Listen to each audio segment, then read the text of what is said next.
তুই কেন এসেছিস এখানে? আমরা তো আমাদের লাইফে তোকে আর চাই না। অনেক ক্ষতি করেছিস তুই আমাদের। কালকে সকালের পর আমি তোর মুখ আর দেখতে চাই না। এই যে নিজের মাথার মধ্যে একটা দুনিয়া বানায় রাখছো না, সেটা রিয়েল লাইফ না। নিজের জন্য স্ট্যান্ড নিতে শিখো, নিজের ফিলিংস গুলো এক্সপ্রেস করতে শিখো মায়া। সেটা দুনিয়া তোমার জন্য করে দেবে না।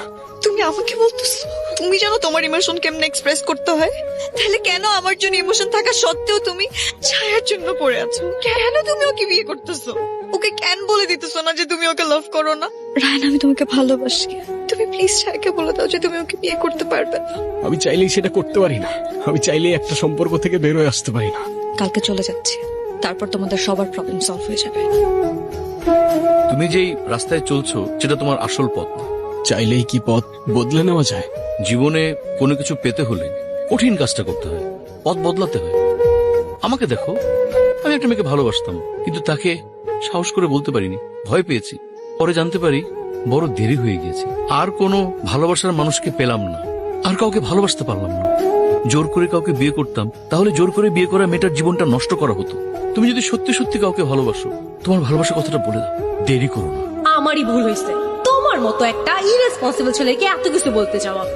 কেন যে আমি তোমারে ভালোবাসতে গেছিলাম, বাবার পছন্দ করা ছেলেরে বিয়ে করলেই ভালো হইতো। তোমার সাথে আমার কিছু কথা ছিল। দেখো, আমি তোমার এক্সপেকটেশনস গুলো কখনোই পূরণ করতে পারবো না। না তো আমার গাড়ি আছে, আর না ফ্ল্যাট বুকিং দেওয়ার মতো টাকা। I am not for you, you are not for me, we are not made for each other. আমি আর প্রিটেন্ড করতে পারতেছি না। তোমার মাথা ঠিক আছে? তুমি এই সিচুয়েশনে কি বলতেছো এসব?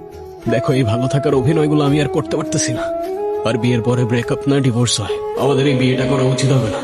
আমার যেতে হবে, কেউ আমার জন্য অপেক্ষা করতেছে। I am sorry. চলো। কোথায়? তুমি যেখানে নিয়ে যেতে চাও।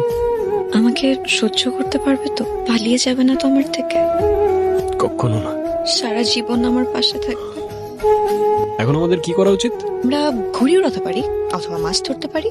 মানে এমন উদ্ভট আইডিয়া তোমার থেকে ছাড়া আর কার থেকেই বা আসতে পারে?